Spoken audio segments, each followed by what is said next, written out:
안녕하세요. 결혼을 앞두고 있던 20대 후반의 여자입니다. 하마터면 사기 결혼 당할 뻔했어요. 처음에는 예비시 부모님이 문제인 줄 알았는데 알고 보니 결혼 상대였던 남자친구가 더 문제였네요. 오는 6월에 결혼식을 올리기로 되어 있었고 정말 청첩장 돌리기만 하면 모든 준비가 끝난다고 봐도 될 정도로 결혼을 코앞에 두고 있었습니다. 남자친구는 저보다 6살 연상입니다. 연애는 2년 반 정도 했고요. 남자친구 나이가 있다 보니 남자친구 입에서 결혼 이야기가 먼저 나왔어요. 아무 문제 없이 연애하고 있었지만 생각지도 못한 결혼 이야기에 당황스러웠던 건 사실입니다. 마음의 준비는 되어 있었을지라도 현실적인 준비는 되어 있지 않았거든요. 못해도 제 통장에 1억 정도는 모아놓아야 한다고 생각했는데 실상은 그의 절반도 안 되는 4천만 원이 전부였었기 때문이에요. 남자친구한테도 솔직하게 말했어요. 나랑 평생 함께 살고 싶다는 말은 고마운데 현실적으로 나는 아직 준비가 안 된 것 같다고요. 남자친구는 처음에 제가 돌려서 거절하는 건 줄 알았대요. 그런데 제가 제 입으로 1억 원은 모아놓고 결혼하고 싶다는 사실을 말해왔을 때 그때서야 제가 싫어서 그러는 게 아니고 경제적인 여건 때문에 결혼을 망설이고 있다는 걸 알았다고 합니다. 남자친구가 1억 모으기가 말처럼 쉬운 줄 아냐면서 저보고 얼마나 모아놓았느냐고 묻더라고요. 아직 반도 못 모았다고 하니 2천이냐 3천이냐 하면서 제가 정확하게 얼마를 모았는지 떠보려고 하길래 오빠는 얼마나 모아놓았냐고 제가 먼저 물었습니다. 오빠가 말해주면 나도 말해주겠다고요. 남자친구는 끝까지 대답을 해주지 않았어요. 네가 아직 어려서 잘 모르나 본데 결혼이 서로 사랑해서 하는 거지 돈 쫓아서 하는 거 아니라고 보라고. 그렇게 돈 잘 번다는 연예인들도 이혼하지 않느냐. 돈 많아도 마음 안 맞으면 갈라서고 그러는 게 이혼이라고 하면서 말을 돌렸습니다. 그때 직감하기는 했어요. 모아놓은 돈이 별로 없는가 보구나 하고요. 남자친구 말이 100% 틀린 말은 아니에요. 돈만 보고 결혼한다고 무조건 행복한 건 아니라는 걸요. 하지만 사랑이 밥 먹여주는 것도 아니고 무엇보다 제가 정말 돈만 보고 결혼을 생각했다면 애초에 남자친구랑 연애를 시작조차 하지 않았을 거예요. 제가 뭐 원하기만 하면 아무나 골라서 만날 수 있다는 식으로 제 스스로를 과대평가하는 게 절대 아니에요. 하지만 적어도 평범한 집안에 평범한 회사 다니는 남자친구랑 연애를 하는 것보다 요모조모 조건 따져가며 학벌의 직장도 보고 부모님 재산도 보고 그랬을 테죠. 제가 보고 싶었던 건 결혼을 하기 위해 남자친구가 그동안 얼마나 노력하고 미리미리부터 준비해왔는지 였을 뿐이었습니다. 그런데 뭐 당장에 자기를 TV 어디만 틀어도 나오는 톱스타들하고 비교를 하고 있으니 살짝 어이가 없었어요. 저나 남자친구가 직장이 같은 지역에 있어요. 서울 집값도 어마어마하지만 저희 회사가 있는 지역은 집값이 웬만한 서울 뺨치거든요. 적어도 신혼생활 시작할 전세자금 정도는 대출 없이 구할 만큼은 수중에 들고 있으면 좋겠다 싶었거든요. 처음부터 회사 근처에 자가로 아파트 구해서 신혼생활 시작하고 싶은 생각은 눈꼽만치도 없었어요. 하지만 고민이 되더라고요. 남자친구는 좋은 사람이었지만 결혼 생각을 하니 갑갑해져 왔어요. 계산기를 두들겨보면 볼수록 답이 안 나오고 우리가 아직 준비 안 된 건 생각도 안 하고 그냥 나이도 찼고 연애도 적당히 오래 했으니까 결혼하자고 하는 건가? 그런 생각도 들기 시작하니 우울해지기까지 하더라고요. 또 그렇다고 모아놓은 돈이 없다고 해서 여태 만나온 시간 뒤로 하고 오빠는 아닌 것 같으니 헤어지자 말하기도 좀 아니다 싶었어요. 제가 그냥 너무 돈에 환장한 속물 같아 보이지는 않을까 그런 걱정을 했었던 것 같습니다. 아무튼 고민 끝에 결국 결론을 내렸어요. 1년만 더 시간을 두고 보자고요. 남자친구가 대번에 헤어지자고 하는 거냐고 묻길래 그게 아니라 반은 결혼은 승낙한 거나 마찬가지인 소리니 걱정 말라고 했어요. 나도 오빠랑 연애하면서 결혼 생각을 아예 안 해본 건 아니다. 청우는 너무 고맙지만 현실적인 문제도 있고 하니 우리 딱 1년만 같이 고생해서 돈을 열심히 모아보자고요. 그래도 연봉이 제가 4천 후반, 남자친구가 5천 중후반 정도 되었으니 돈을 아예 모으지 못할 정도는 아니었거든요.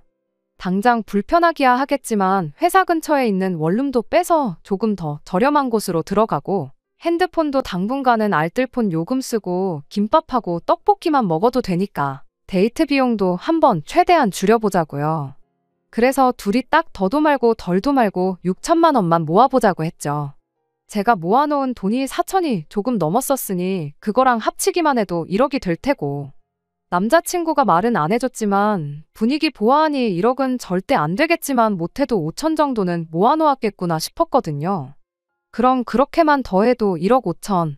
솔직히 제 기준에는 여전히 택도 없는 금액이었지만 신혼부부 전세대출 받아서 전세 구하고 하면 어떻게든 되겠다는 계산이 있었거든요. 남자친구도 표정은 썩 내키지 않아 보였지만 알겠다고 한번 같이 모아보자고 일단은 동의를 하더라고요. 그렇게 허리띠 졸라매가는 몇 달이 계속되었어요. 남자친구는 고기도 먹고 술도 먹고 싶다고 아주 난리였지만 단호하게 전부 거절했습니다. 그래도 차곡차곡 쌓이는 돈을 보니까 남자친구도 직접적인 불만은 말을 못하더라고요. 그러던 어느 날 남자친구가 이제 돈 모으는 거 그만하자고 대놓고 저한테 말을 해왔습니다. 결혼을 안 하겠다는 거냐 물었더니 남자친구가 그런 게 아니라고 자신있게 한마디를 하더라고요. 요즘 결혼을 누가 자기 돈 가지고 하냐고, 결혼은 부모님 돈으로 하는 거 아니겠냐고 하면서요. 그러면서 좋은 소식이라고 말을 꺼내더니 남자친구 부모님이 집을 해주시기로 했다는 말을 꺼내는 거예요. 그러니 이제 우리 돈 좀 그만 모으고 맛있는 도 먹고 갖고 싶은 것도 사고 좀 그러자는 겁니다. 자세한 이야기를 듣자 하니 예비 시부모님이 한 집에서 평생을 쭉 살아오셨는데 요 근래 10년 사이에 집값이 엄청 올랐대요. 낙후된 동네이긴 하나 그래도 서울이라고 정리하면 5억, 6억 정도는 된다고 하더군요. 그리고 이번에 은퇴하면서 경기도 외곽 쪽으로 이사를 가니 많이 하시는 중이랍니다. 두 분이 오손도손 살만한 작은 전세집을 알아보고 계신다 했고, 그러면 차익이 생기게 되니 그 돈을 저희 집 구하는데 지원을 해주시기로 했다는 거예요. 그 돈이면 신축 빌라 정도는 무리 없이 하나 구하지 않겠냐는 거였어요. 예비 시부모님이 집을 해주신다는데 그 사실만으로도 엄청 감사했죠. 한편으로는 남자친구가 부모님 노후 자금까지 빼서 결혼을 하려고 한다는 게 얼마나 진심으로 나랑 결혼을 하고 싶으면 저럴까 하는 생각도 들었습니다. 돈은 한참 모으는데 속도가 붙던 와중이었지만 가장 골칫거리였던 집 문제가 해결되었으니 일단 하루라도 빨리 집을 구하고 결혼 준비를 하는 게 우선이라고 생각했어요. 퇴근길이고 주말이고 시간이 남으면 남는 대로 직장 근처 부동산 돌아다니면서 괜찮은 매물이 있는지 알아보러 다녔습니다. 열심히 발품 팔면서 돌아다니다 보니 적당히 괜찮은 아파트를 하나 찾았어요. 평수는 많이 작은 편이었지만 그보다 더 작은 원룸에서 내내 살아왔는데 뭐가 문제될 게 있나 싶더라고요. 부동산에서 말하길 신혼부부들이 시작하기에도 딱 좋은 곳이라고 하고 출퇴근거리며 주변 시설이며 나무랄 게 하나도 없었어요. 너무 마음에 들었지만 하나 마음에 걸리는 게 있었는데 예비 시부모님이 집은 전세 말고 매매로 구하라고 당부를 했다는 거였어요. 하지만 이쪽 지역 아파트 가격이다 보니 아무리 예비시댁에서 큰 돈을 지원해주기로 했어도 아파트 매매는 꿈도 못 꿀 일이었죠. 돈을 해주겠다고 했을 때도 신축 빌라를 콕 집어서 이야기했던 걸 보면 말 다 했죠. 남자친구한테 집을 보여주면서 부모님을 설득해달라 물어보기도 했지만 남자친구는 단칼에 거절을 했어요. 빌라는 팔 때도 어렵다더라 하면서 오빠가 말하기 뭐하면 내가 직접 물어보겠다고까지 말했지만 안 되는 건 안 되는 거라며 고집 부리지 말라고 하더라고요. 저희가 모아놓은 돈도 있었고 또 몇 달 안 하긴 했지만 아껴 쓰면서 마음먹고 모으면서 못해도 3년이면 2억 이상은 모을 수 있겠다는 확신이 있었거든요. 그러니 대출 끼고 조금 무리하면 아파트를 구해도 충분히 구할 수 있다 생각했는데 뭐 어쩌겠어요. 결국 그 아파트는 포기하고 빌라 쪽으로 눈을 돌려 찾아보기 시작했어요. 빌라는 매물도 많았고 해서 비교적 신축의 내부도 올술이 되어 있는 빌라를 하나 구할 수 있었습니다. 평수도 30평대로 크고 내부도 삐까번쩍해 보였지만 자꾸 그 아파트가 눈에 밟히는 건 어쩔 수 없더군요. 집은 남자친구 부모님 명의로 계약을 했어요. 몇 년 살다가 저희 이름으로 명의를 바꿔준다고 했거든요. 내 돈 한 푼 들어가는 거 없는데 공동명의 안 해주냐고 따지고 싶은 마음도 없었고 오히려 그게 맞다는 생각이 들어서 저도 아무 불만은 없었습니다. 어쨌든 집이 구해졌으니 그 후에는 결혼 준비를 시작했어요. 본격적인 결혼 준비 시작하자마자 예비시댁에서는 예단으로 자동차 한 대를 요구해왔습니다. 아무래도 외곽 동네로 이사를 가게 되니 자동차 한 대는 필수로 필요하다고. 그런데 저희 집 해주는데 대부분의 돈을 사용했고 그렇다고 노후자금 털어서 차를 구입하자니 괜히 그랬다가 나중에 저희한테 손 벌리는 상황이 생길 수도 있지 않겠냐고 그렇게 되는 건 원치 않는다고 하면서요. 저희 부모님께서도 집을 해주셨는데 당연히 그 정도는 하는 게 맞다고 하셨고 남자친구랑 제가 모아놓은 돈도 그대로 남아있는 상황에 신혼집에 혼수 채우고도 많이 남게 생겨서 요구하는 대로 국산 준중형 차 한 대를 뽑아드렸어요. 그 후에 예비 시부모님이 이사 준비를 하기 시작하셨죠. 주말이면 남자친구랑 찾아가 집 정리하는 거 도와주고 그랬어요. 이사 당일날은 저희가 휴가를 내서라도 짐 푸는 거 도와드리겠다고 했는데 요즘 업체에 맡기면 정리까지 다 해주고 간다고 필요 없다고 하길래 알겠다 했습니다. 사실 제가 간다고 뭐 그렇게 큰 도움이 되지 않을 거라는 건 저도 알고 있었기 때문이에요. 대신 이사 끝나고 나면 집 들일 때 제가 크게 한턱 쏘겠다고 약속을 했죠. 예비 시부모님 이사하는 날이 다가오던 어느 날 예비 시어머니한테서 아주 큰일이 났다고 전화가 왔어요. 지금 살고 있는 집을 빼줘야 하는데 새로 구한 집에 날짜를 맞춰서 바로 못 들어갈 상황이라고요. 무슨 일이냐 물으니 새 집에 잔금 처리하는데 무슨 문제가 생긴 것 같다며 이걸 어쩌냐며 난색을 표하시더라고요. 그때 마침 저희 신혼집이 생각이 났어요. 어차피 결혼식 올리기까지 시간이 많이 남아있던 상황이었고 저나 남자친구가 돈 모은다고 원룸을 옮겼었는데 그 원룸이 계약이 남아있어서 신혼집은 결혼식 올리고 나서 같이 들어가 살기로 했었거든요. 어차피 예비 시부모님 돈으로 해준 집이기도 하고 저희가 결혼식 올리기 전까지는 빈집이니까. 일단 그 집에 들어가 계시고 이사갈 집 문제를 해결하는 게 어떻겠냐고 제가 먼저 제안을 했죠.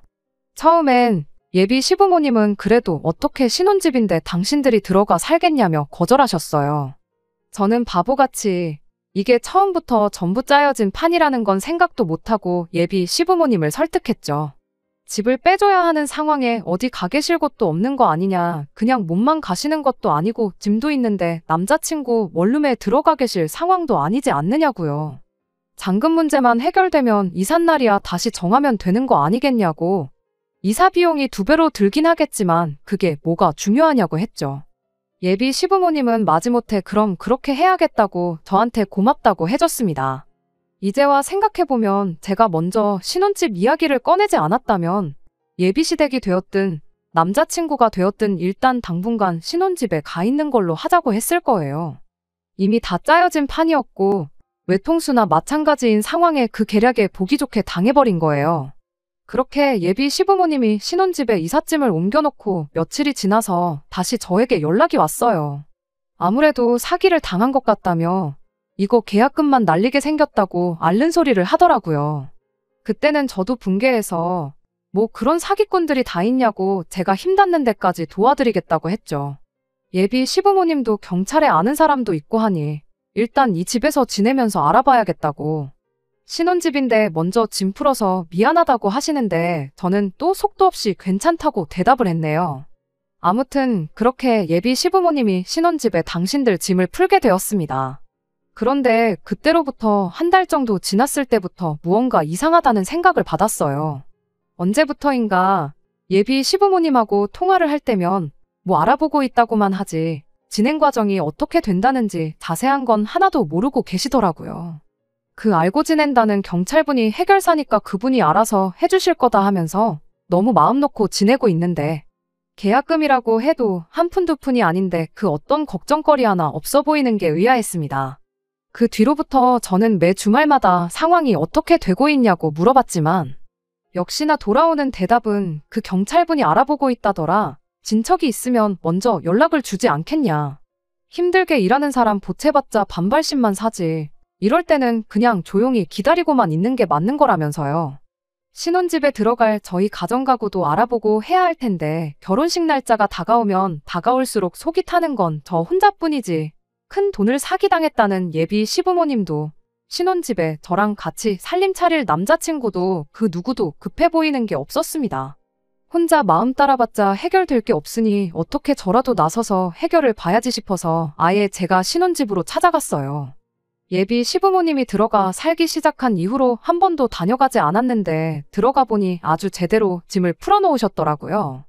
며칠을 지내더라도 냉장고나 TV, 침대같이 생활하는데 꼭 필요한 살림들 가지고는 이런 말 하기 좀 그런데 아주 신발장에 신발부터 찬장에 그릇까지 싹 다 정리를 해놓고 살고 계셨어요. 심지어 소파랑 커피 테이블은 아예 새로 구매를 하셨나 보더라고요. 예고 없는 제 방문에 연락도 없이 무슨 일이냐고 당황하시더라고요. 제가 긴히 말씀드릴 게 있다고 하니 제 의도를 눈치챈 건지 남자친구도 집으로 부르더군요. 우리 아들 오면 그때 같이 이야기하자고 일단 저한테 차 한 잔 내주시고 소파에서 기다리고 있으라고만 하셨습니다. 남자친구 없어도 충분히 할 수 있는 이야기인데 기어이 남자친구를 부르겠다니 그때부터 무언가 안 좋은 촉이 들기 시작했어요. 곧이어 남자친구가 집에 도착했고 어렵게 이야기를 꺼냈는데 그때 곧바로 본색을 드러내더군요. 너네한테 집 구해주려다가 팔자에도 없는 사기도 다 당해보고 요즘 심적으로 너무 힘들고 지쳐서 새로 집을 알아보고 싶은 생각이 없다더니 마침 집도 넓은데 그냥 이 집에서 다 같이 지내는 게 어떻겠냐고 대놓고 통보를 하더군요. 빈 방도 많은데 놀려서 뭐하냐고 일단 한번 같이 살아보잡니다. 평생 같이 살자는 건 아니고 당신들도 이 사건이 어느 정도 정리되고 하면 그땐 이사를 나갈 테니 절대 합가하자고 하는 소리가 아니라는데 솔직히 이 상황에 그 말을 누가 믿겠어요. 시간이 해결해 줄 거라며 느긋하게 있을 때부터 어느 정도 안 좋은 예감이 들긴 했는데 이 정도일 줄은 상상도 못했죠. 뭐라고 확답은 못 드리고 집에서 나와 근처에 있는 카페로 향했어요. 남자친구랑 단둘이 이야기 좀 나눌 계획이었죠. 그런데 이게 예비 시부모님 두 분의 계획이 아니라 남자친구도 같이 세운 작전이었다는 걸 눈치채게 되었습니다. 대뜸 진명의 이야기부터 꺼내더라고요.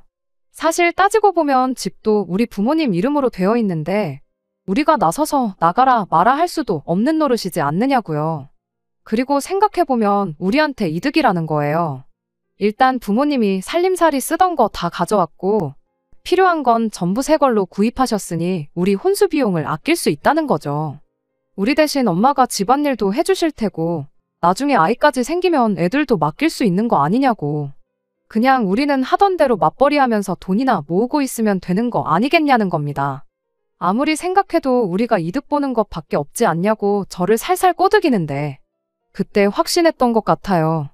애초에 처음부터 집 사주는 이야기는 없었고 돈 때문에 제가 결혼을 망설인다니 아예 부모님 합가시켜서 같이 살게 할 생각으로 예비 시어머니는 물론이고 남자친구까지 같이 판을 짜놓았었다는 걸 말이죠. 눈에는 눈, 이에는 이라고 저도 남자친구 한번 떠봤어요. 안 그래도 집 해주신다고 했을 때부터 차라리 같이 살면 안 되나 그런 생각도 했었다고 말했죠. 남자친구는 제 말을 그대로 믿고는 그 자리에서 바로 자백을 해버리더라고요. 그랬냐고 그럴 줄 알았으면 그냥 처음부터 같이 살자고 말할 걸 그랬다고요. 보통 부모님 모시고 살자고 하면 다들 싫어하니까 괜히 거절당하는 것보다 자연스럽게 합가할 상황을 만드는 게 좋겠다 싶어서 이렇게 연기까지 한 거라고 혼자 신이 나서 떠드는데 그 웃고 있는 면상에 그대로 마시고 있던 아메리카노를 잔째로 뿌려버렸습니다. 드라마에서나 볼 법한 장면을 실제로 봤으니 카페 안에 있던 사람들이 전부 저희를 쳐다보더라고요. 평소였으면 남들 이목이 집중되면 괜히 말도 제대로 못하는 저였는데 그날은 열받아서 그랬나 큰 소리가 절로 나오더라고요. 부모님 모시고 살고 싶으면 평소에나 한 집에 같이 살지 왜 결혼할 때 되니까 모시고 살려고 하느냐고요. 그것도 결혼할 상대방한테 되도 않는 거짓말까지 해가면서요. 평생을 함께 할 사람한테 벌써부터 이렇게 거짓말하는 사람하고 어떻게 결혼을 하겠냐고. 어차피 니네 부모 집이니까 그 집에서 너 혼자 부모 모시고 오손도손 재미나게 살라고 말하고 자리에서 일어났습니다. 카페에 문을 박차고 나오니 그제서야 사람들 시선이 생각나고 마침 또 카페가 통유리라 계속해서 시선이 느껴지길래 걸음아 나 살려라 하고 저만치 뛰어갔네요. 그 와중에 남자친구가 저를 붙잡겠다고 따라왔어요. 잘 됐구나 싶었죠. 생각해보니 홧김에 파혼하자고는 했는데 정리 안 한 게 생각이 나서 말이에요. 니네 집에서 사기 결혼을 빌미로 뜯어간 내 돈은 이런 단위까지 틀리지 않고 정확하게 계산해서 일주일 내로 내 앞에 가져오라고 했어요. 그렇지 않으면 민사의 형사까지 내가 할 수 있는 모든 방법을 총동원해 콩밥 먹여주겠다고요. 법대로 하겠다고 하니 그제서야 안 따라오고 먼발치서 제가 사라지는 모습만 지켜보고 있더군요. 그리고 그날 저녁에 미안하다는 장문의 카톡과 함께 수십 통의 전화가 걸려왔습니다. 안 받고 무시하고 있다가 마지막으로 다시 한번 경고해 주려고 전화를 받았습니다. 남자친구가 전화로 싹싹 빌더군요. 부모님이랑 같이 사는 건 없던 일로 하겠다고 그냥 우리 처음에 하기로 했던 대로 이번 달부터 다시 1년 동안 돈 모아서 결혼하자고 하더라고요. 그래서 아직도 이해를 못했냐고 부모님 모시고 사는 것 때문에 파혼하는 게 아니라 대놓고 사기 결혼하려던 그 뻔뻔함 때문에 파혼하는 거라고 다시 한번 말해줬죠. 전화 받은 건 사과받겠다고 받은 게 아니라 진짜 일주일을 넘기면 법대로 할 테니 각오하라고 전해주려고 받은 거라고요. 전화 끊으려고 하니 남자친구가 다급하게 전화 끊지 말아보라고 하더니 다시 싹싹 빌더군요. 사실 당장에 3천만 원이 없다고. 시간을 좀 더 주면 안 되겠냐는 겁니다. 애초에 남자친구는 저한테 결혼 이야기 처음 꺼냈을 때부터 모아놓은 돈이 한 푼도 없었던 거예요. 그 말 들으니 진짜로 파혼하길 잘했다는 생각뿐이었습니다. 시간을 더 줄 생각은 없다고 딱 잘라 말해줬죠. 일단 남자친구 집에서 집 해준다고 말하기 전에 둘이서 아껴가며 모은 돈 중 남자친구 몫이 2천만 원 정도 있었다는 건 알고 있었거든요. 그 이후로 얼마나 썼는지는 모르겠지만 일단 그거 전부 다 받고 자동차는 할부 없이 산 거니까 중고차로 팔던지 해서 돈 만들어 오면 되는 거 아니겠냐고 했죠. 어차피 출고된 지 몇 달 되지도 않은 차인데 중고 가격도 잘 쳐주지 않겠냐고 그러니까 큰 걱정 말라고요. 아무튼 확실하게 파혼 이사와 단 하루라도 늦으면 법대로 하겠다던 단호함 덕분인지 정말 일주일 되기 전에 그 돈은 전부 돌려받을 수 있었네요. 결혼 준비하면서 예약해놓은 것들은 그냥 제 돈으로 위약금 물고 다 취소해버렸습니다. 더 스트레스 받고 싶지도 않고 남자친구 목소리 듣고 싶지도 않았고요. 그냥 제가 뭣도 모르고 사람 쉽게 믿었던 비용이라고 생각하기로 했어요. 다른 건 몰라도 제대로 된 인생 교훈은 이렇게 하나 얻어가네요. 끝까지 들어주셔서 감사합니다. 오늘의 사연은 여기까지입니다. 구독과 좋아요, 알람 설정 부탁드리고 더 좋은 사연으로 다시 찾아뵙겠습니다. 감사합니다.